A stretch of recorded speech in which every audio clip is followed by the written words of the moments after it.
तेजस्विनावधीतमस्तु मा विद्विषावहैः। ॐ शान्ति शान्ति शान्तिः। स्मृतिपुराणानाम् आलयं करुणालयं नमामि भगवत्पादं शङ्करं लोकशङ्करं शङ्कराचार्यं केशवं बादरायणं सूत्रभाष्यकृतौ वन्दे।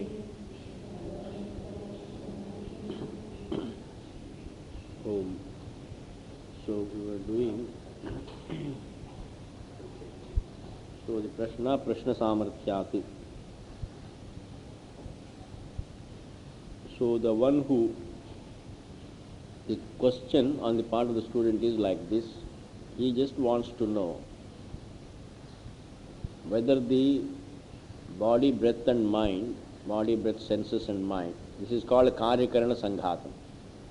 Karya means the body, Karana means the faculties. Sanghatam means aggregate, the group.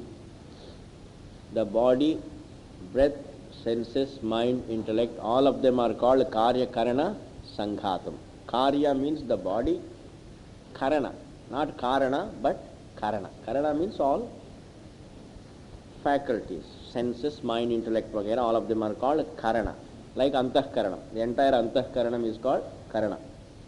Karya means the body, Karana means Antahkaranam. Their togetherness is called, both together are called Karya Karana Sanghatam. Sanghatam means mixture, aggregate, group, collection. This body, senses and the mind, this Karya Karana Sanghatam, the student wants to know whether it is functioning independently or it presupposes, it involves the presence of something other than itself. So, if there is something other than, if there is something because of which this Karya Karana Sanghatam is functioning, then what is its nature? That will be the next question. The student wants to know, first of all, is there something? There has to be something really, but what is its nature? So, even though everybody knows, we all know in the functioning of the body and the senses and the mind, there is something involved, and that is the individual will. The individual will's involvement in all of them is understood. In walking, talking, etc., my involvement, there is involvement of individual will. Without the individual will, we can't undertake anything. So the individual sankalpa, individual will, the involvement on the part of the individual will is a known fact, is a known phenomenon. Now the student only wants to know, over and above that will, is there anything because of whose presence the body, senses, mind, they function, and even the individual will functions? Is it merely the individual will that's there behind all the functions?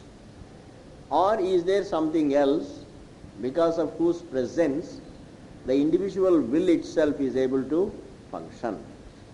What is the nature of that being because of whose presence everything is functioning? Individual will, we see that it is not totally independent.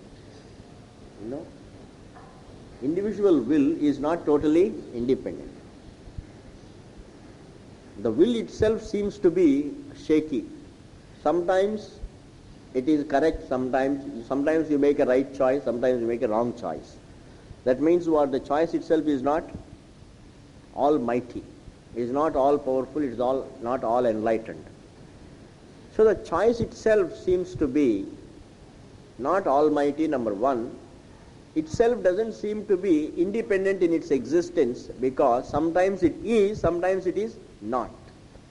Choice itself is not.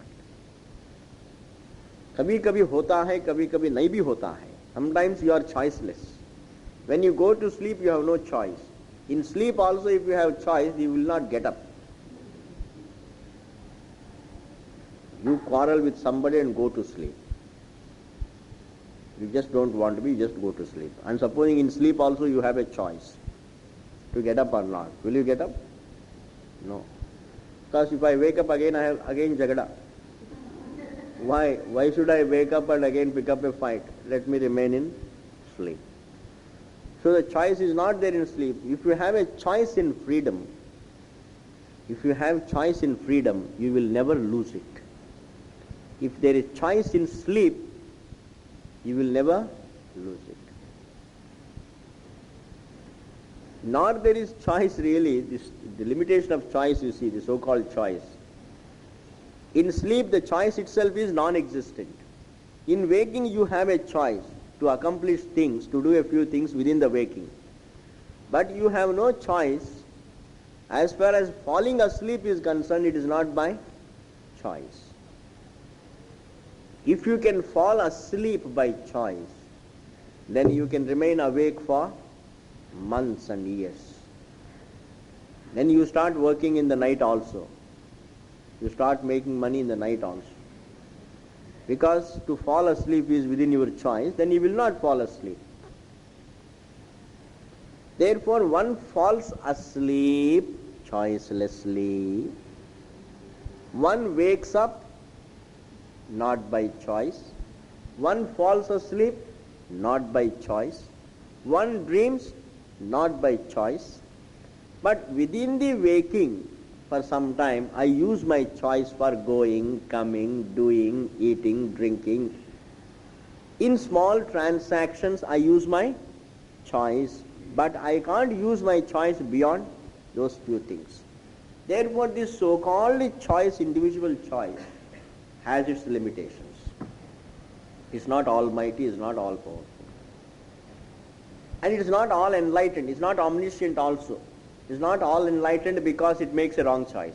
I use my choice. I think and think and think for a long time, 10 days. And after 10 days of deep thinking, I make a wrong choice.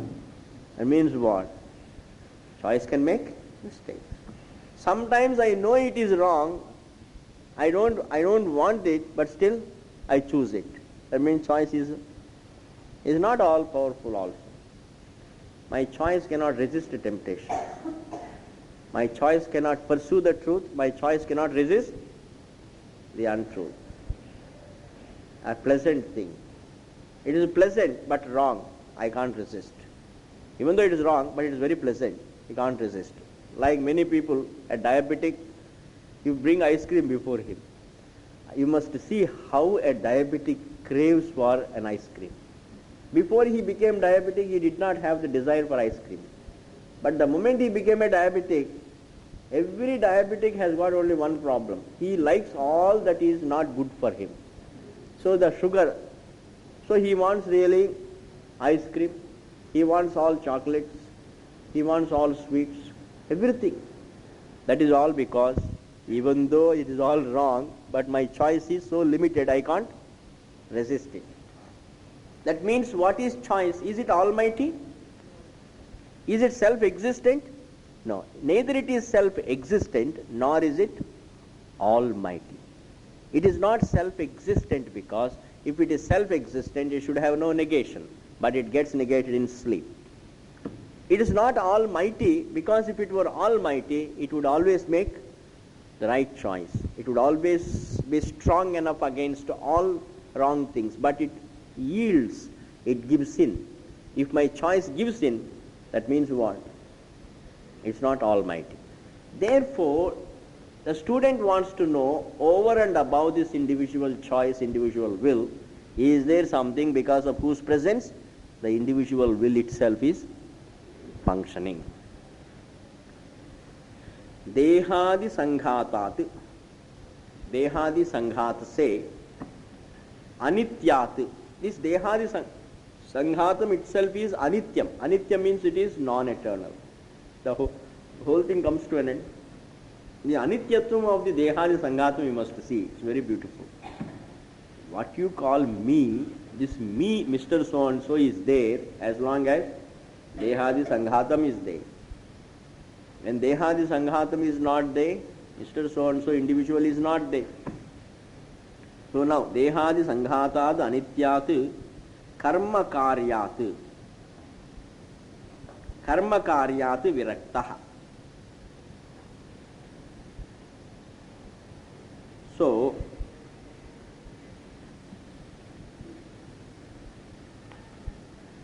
karma karyat, karma from the action, karya means the result.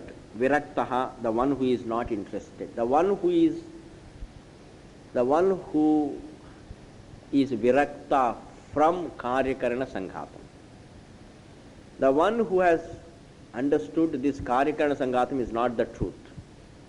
This body, senses and mind themselves are not the truth. He has also understood that the action is not the truth, nor the result is the truth.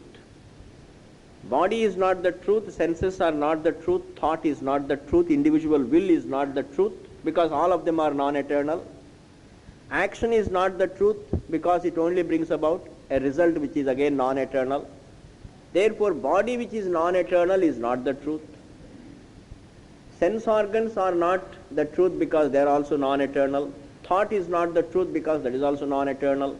Action is not the truth because that is also non-eternal. Result is also not the truth because it is also non-eternal. So the non-eternity of all of them, is it evident or not? The non-eternity of the karyakarana sanghatam, the non-eternity of the body, senses and thought, the non-eternity of the individual will, the non-eternity of the action and the non-eternity of the result. Is it evident or not? Most understandable. Most understandable, the only thing that can be understood without any teaching is the non-eternity of everything. The non-eternity of everything. People say, this is all very real. This is all very real. You say this is all real. If its reality is evident, is not its unreality evident? Falsity evident? Its negatability is not evident? Its negatability also is evident. When the senses are negated, objects are also negated. When body is negated, the memory is negated, then you are also as an individual is negated. The whole Jagat is negated. So when the presence of the world is evident, its absence also is evident. When you go to sleep, it is absent. When man dies, its embodiment is negated. Therefore, not only the Jagat is evident as present, but it is also understandable as negatable. The more one dwells upon the negatable aspect of the world, the more one gains vairagya. The more one is affected by the events in the world, because when the world itself is negatable, individual events that take place in the world are not going to be eternal. You see, the interest for the truth, the jigyasa, the interest for the truth grows in you. The interest for knowledge grows only when my vairagya for the world grows. It is always directly proportionate. The intensity of my interest for knowledge, and my vairagya for the world, they are directly proportionate. The more the vairagya, the more the interest for knowledge. The less the vairagya, the less the interest for knowledge. You can't have both 100% of pleasures. Morning till evening, I must have all pleasures, and yet I want to have moksha. That is why Vedanta doesn't bless some people. There are always people who complain, Swami ji, हम तो वेदांत को सुनते हैं, समझ में नहीं आते हैं. समझ में तो आने के लिए कभी कोशिश किया? समझ में अपने आप नहीं आता है. समझ में नहीं आता है, समझ में लाना पड़ता है. It is never understood, you understand it. Does it come into your understanding or you bring it into your understanding? You have to bring the Vedanta into your understanding. Not that Vedanta will slowly slip into your understanding. हमारा समझ में आता ही नहीं, अपने आप नहीं आता है, हम कोशिश करना पड़ता है. You are trying to memorize a shloka. Swamiji, now it is not getting memorized. How can it get memorized? You have to memorize it. It will not be memorized automatically. It will not become memory in your mind. You have to memorize it. This aspect is never seen by people. We always blame. We always say things don't happen. Things will not happen. I have to make them happen. I have to make them happen. Things will not be learned. I have to learn things. Things will not be understood automatically. I have to understand them. Atma will not be understood. I have to understand. Therefore some people, that is because they don't do vichara. That is all because they leave the class. You listen to a talk here, a talk there, a class here, a class there, and then the rest of the day sitting at home, what do you do? Do you really seriously think? No. One gets involved in so many things. Even if you have got free time, does one really seriously think? No. That is all. Vedanta is only Ramana Kendra. You leave Ramana Kendra, Vedanta also is left out. ऐसा नहीं होता है. One has to spend time at home also to think. And therefore here, the Vairagyam, if I am interested in the world, if I am still charmed by the world, if I still have great attraction for the pleasures and the fancy for things, the more I have fancy for things in the world, the less I have jignasa, interest for the knowledge. I may have interest, but it will be very insignificant. The more I have vairagya, the more I have interest for knowledge. How can I develop vairagya? The only way is to dwell upon the non-eternity of things. The non-eternity, the negatability of all I value. All that I value and all that I work for is negatable. The more you dwell upon the negatability. What appears to be most beautiful will be non-existent in time. Is it not? Is a fact, is it not? Its negatability is as much a fact as its presence now. It appears to be a fact now, its presence seems to be a fact now, but its negatability also is a harder fact than that is a reliable fact. Its absence will be an unnegatable fact. Its presence is a negatable fact. That it is now, its presence now will be negated later on, but its absence will not be negated. Absence is eternal. Its presence is non-eternal, but absence is eternal. Like a pot. What is its presence, eternal or non-eternal?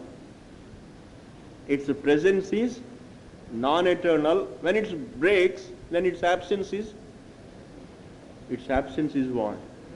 Eternal. Absence is always eternal. Udvamsa bhava. Therefore, my embodiment is what? This embodiment, as Mr. So-and-so owning this, owning that, all that, this individuality is present. What is this presence? Eternal or non-eternal? Non-eternal. Its absence will be eternal.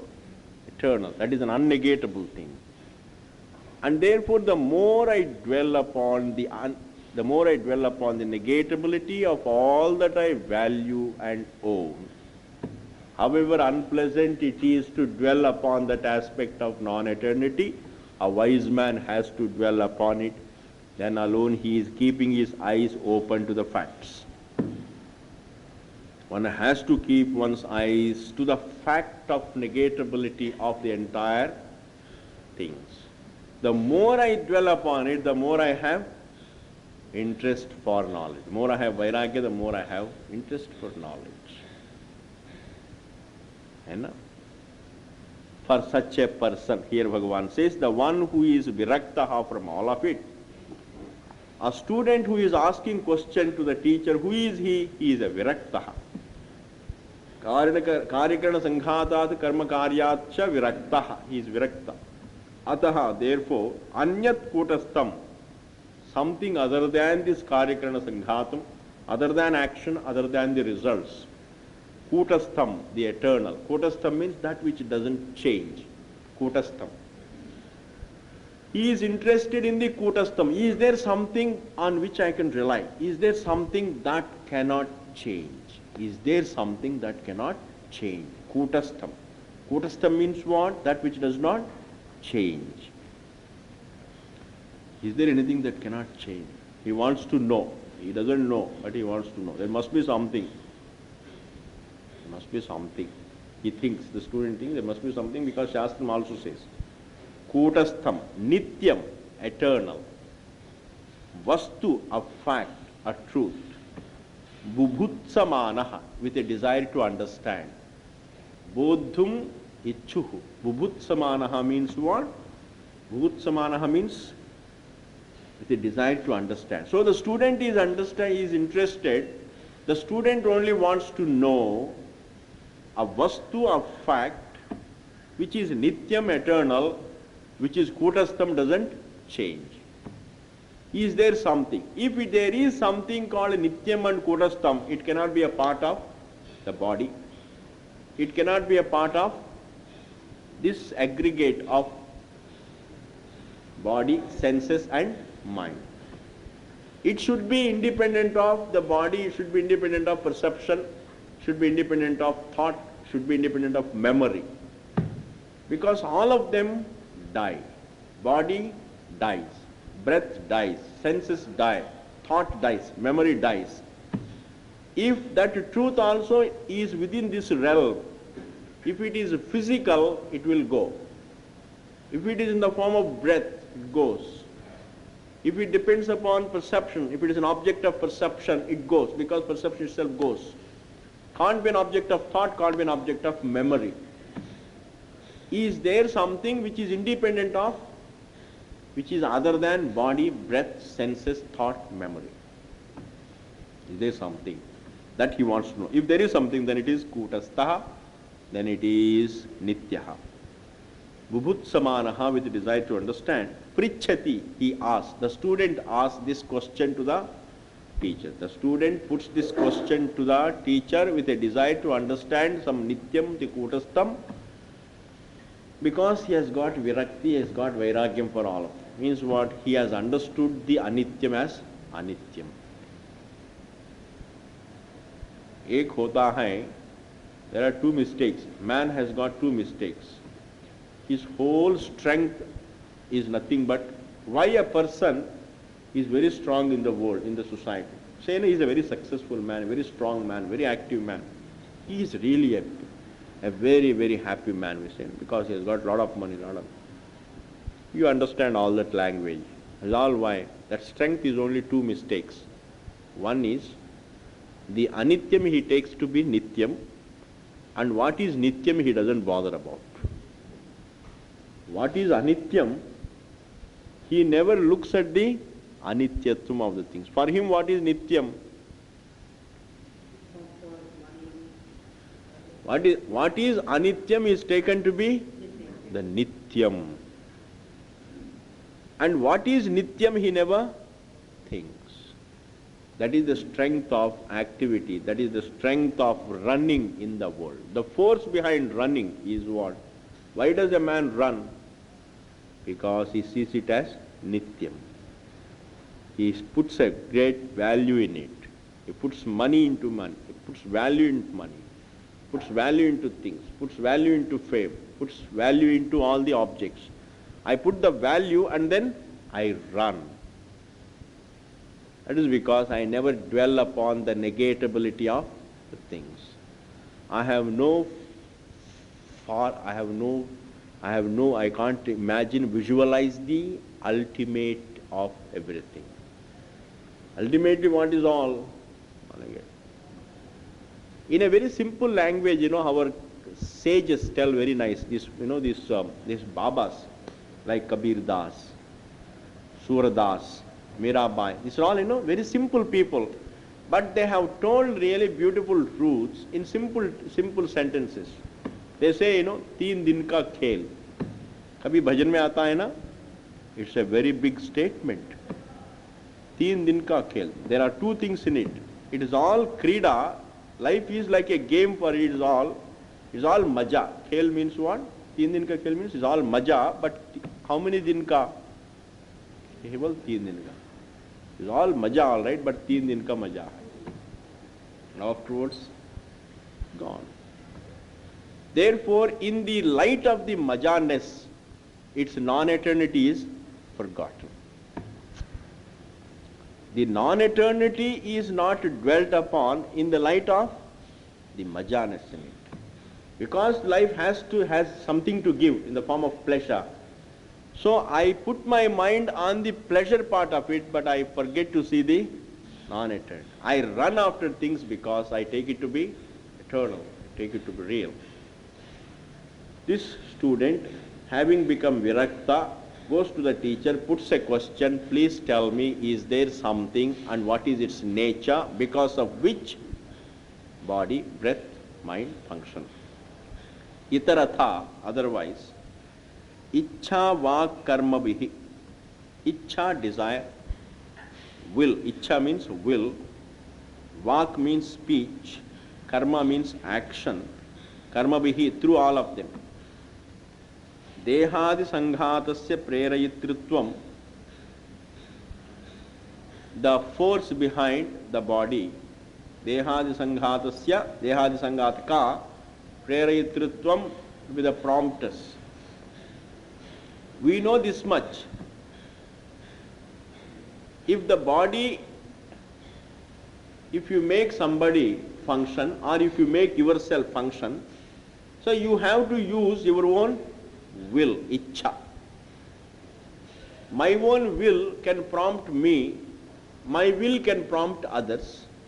Sometimes words prompt, sometimes will prompts, sometimes karma prompts. Therefore, ichha, karma and vak, being the prompters in the karikara sanghatam in our life, is all known to us. Is it not? Not able to follow? You have to listen to every word. We know there is a will as a force behind functioning. If the body moves or the senses move or the mind moves, there is a will behind it. Sometimes, in order to make the other person move, we can use the words.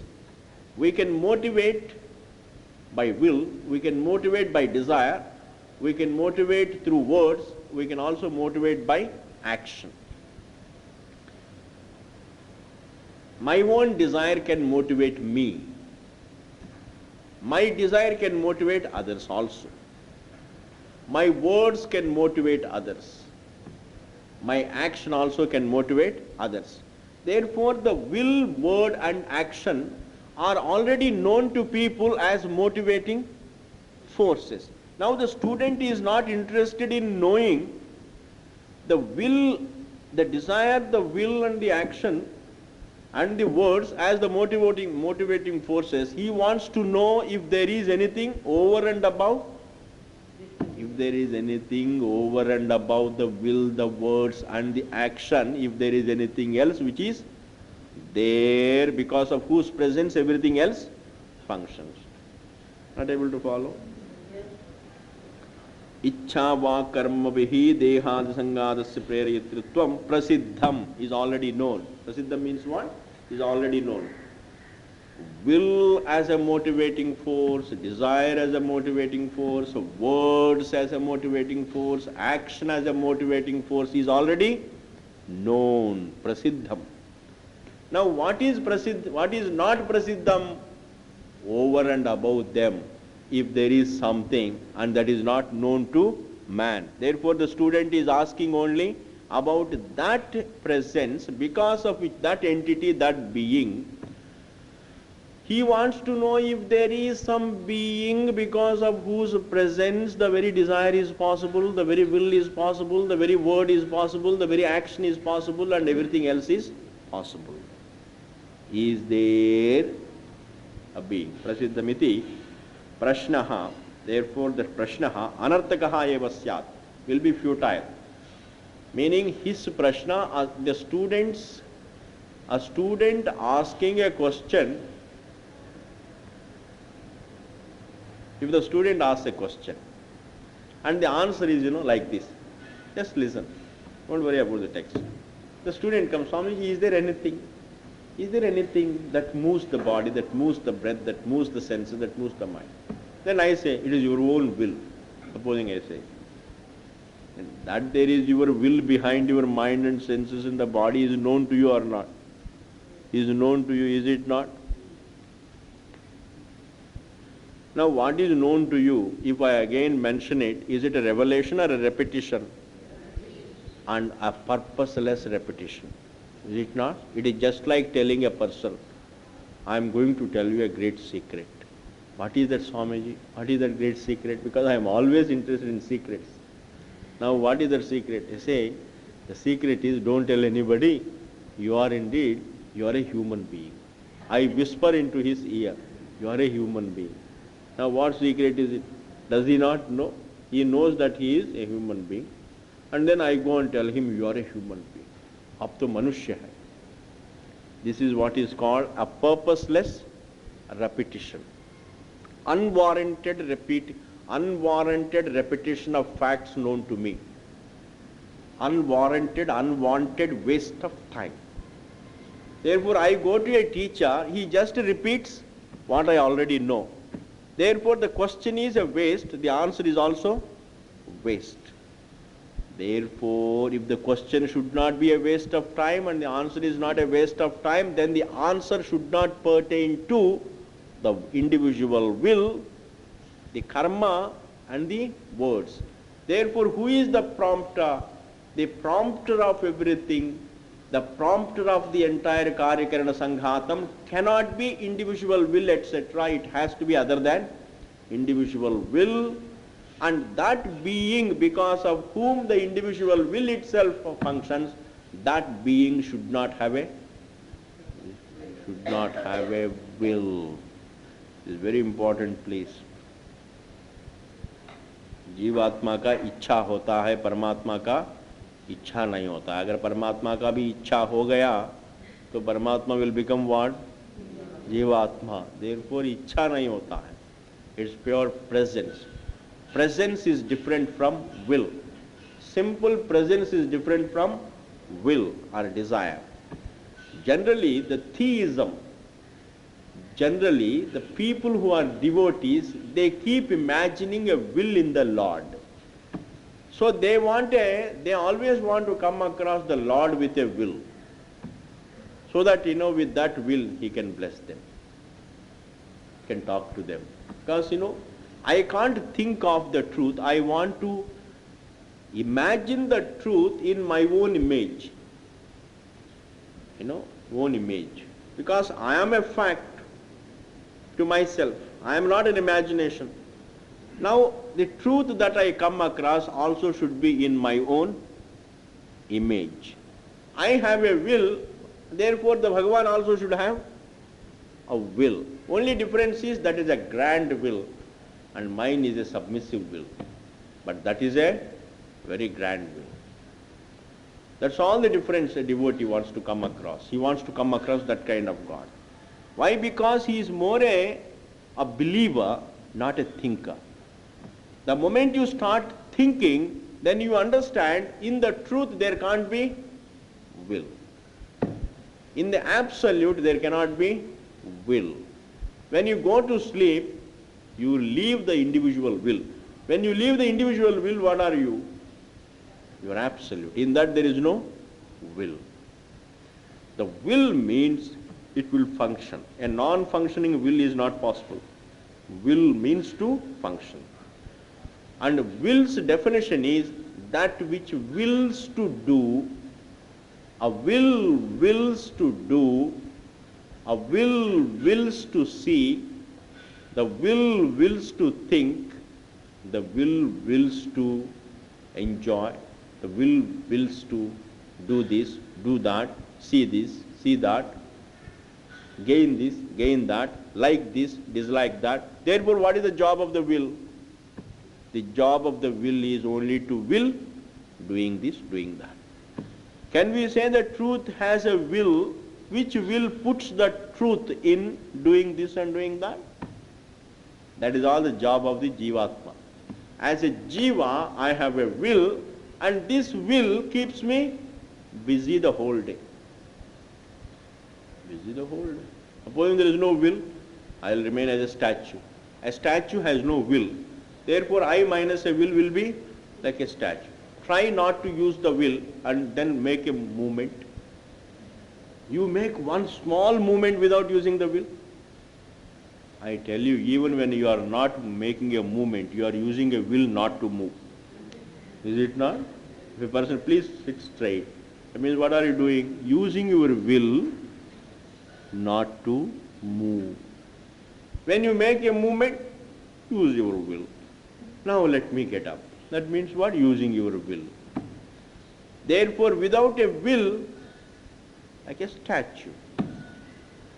Therefore, the being because of whose presence the individual will functions, mind functions, breath functions, body functions, life is possible, that being whose presence is a condition, that being should be free from will, free from desire, free from breath, free from body, free from thought, free from memory, free from all.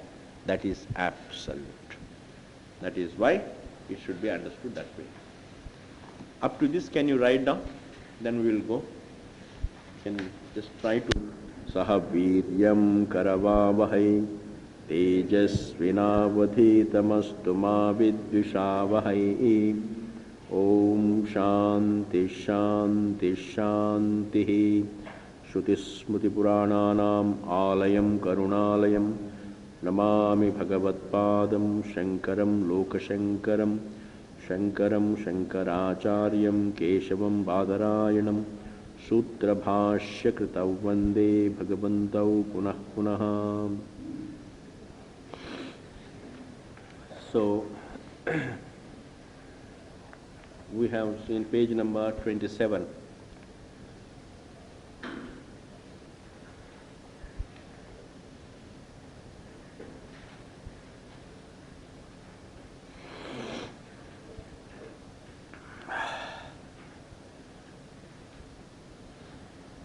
Karyakarana Sanghatam, meaning the body, breath, senses, mind, intellect, this entire, this is called body, breath, senses, body and antahkaranam is all called Karyakarana Sanghatam.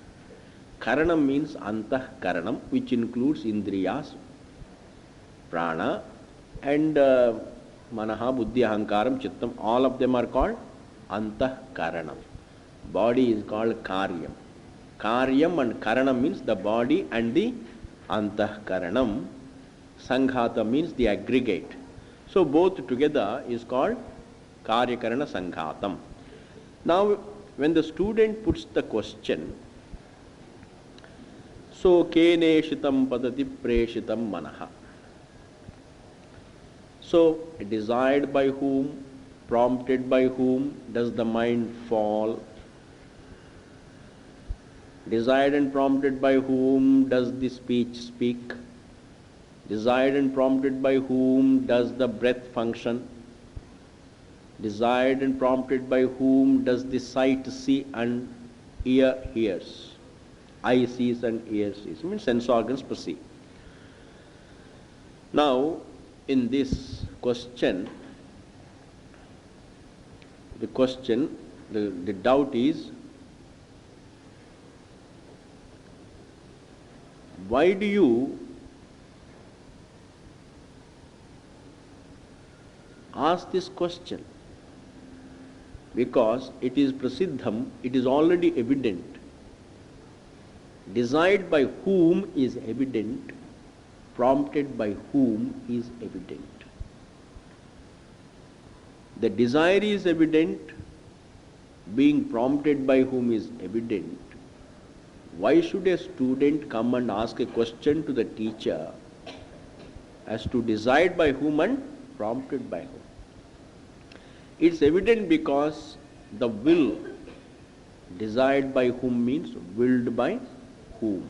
Desired means here not like ghata, not a desire for an object, vagara. Willed by whom? Willed by whom is known to me, willed by me. Mind thinks willed by me, senses perceive willed by me. Listen. Without becoming restless, one has to listen. Willed by me is known to me, that it is willed by me is known to me. I can will to see, I can will to close my eyes. I can will to hear, I can will not to hear. I can will, my will does interfere with the functioning of the mind, senses and speech. I can will to speak, I can will not to speak. I can will to walk, I can will not to walk. I can will to sit, I can will to stand. I can will to think, I can will not to think. I can will to speak, I can will not to speak. I can will to breathe, I can will to hold my breath also.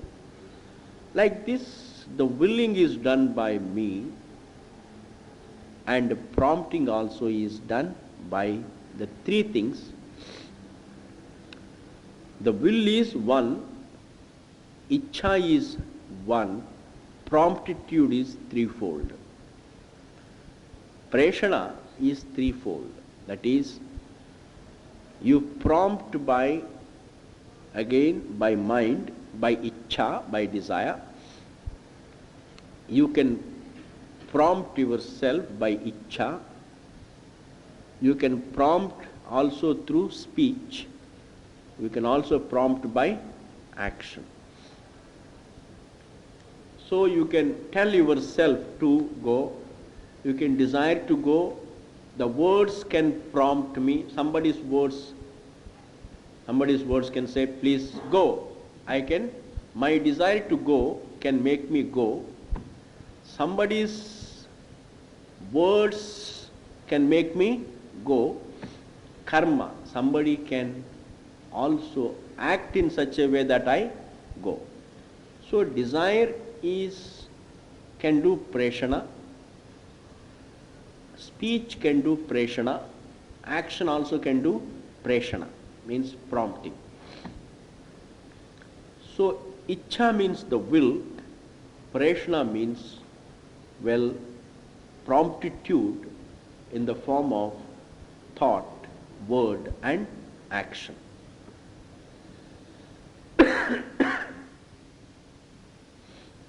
Now the question is, the will is done by me, the will is entertained by me, and I prompt, I will behind the mind. Behind all my mental functions, I have a will. Behind all I speak, I have a will. Behind all my physical actions also, I have a will. So it is myself. I prompt myself by my own will.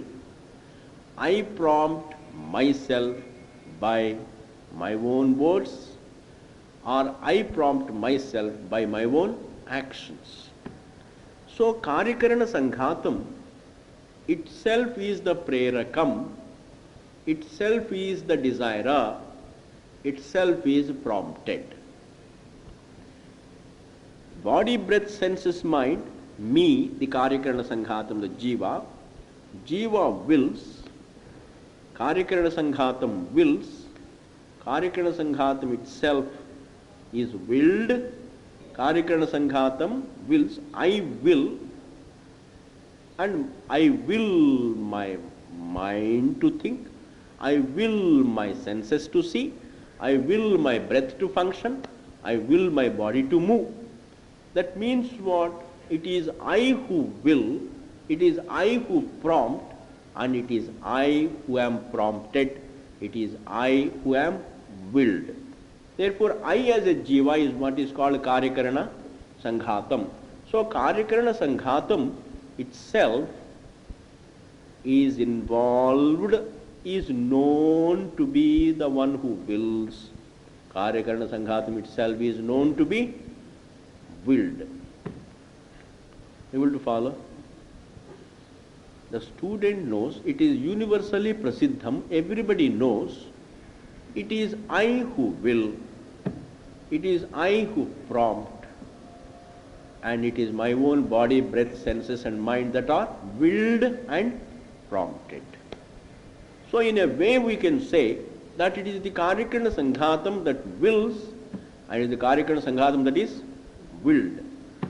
There is no, we don't have to seek who is willed, we don't have to seek who wills. We don't have to seek something other than the Karikana Sanghatam. We don't have to search for the one who wills. We don't have to search for the one who is willed. If this is the thing, then why should the student ask the question? Because it is prasiddham. For this the answer is that he asked the question itself shows, despite its being prasiddham, even though it is prasiddham, that the Karikana Sanghatam itself is the will, the one who wills, and itself is willed, it is prasiddham, and knowing that it is prasiddham, if the student still puts the question as to willed by whom, prompted by whom, does the mind vagera think, breath functions vagera, then he is expecting, he is thinking that the one who wills the mind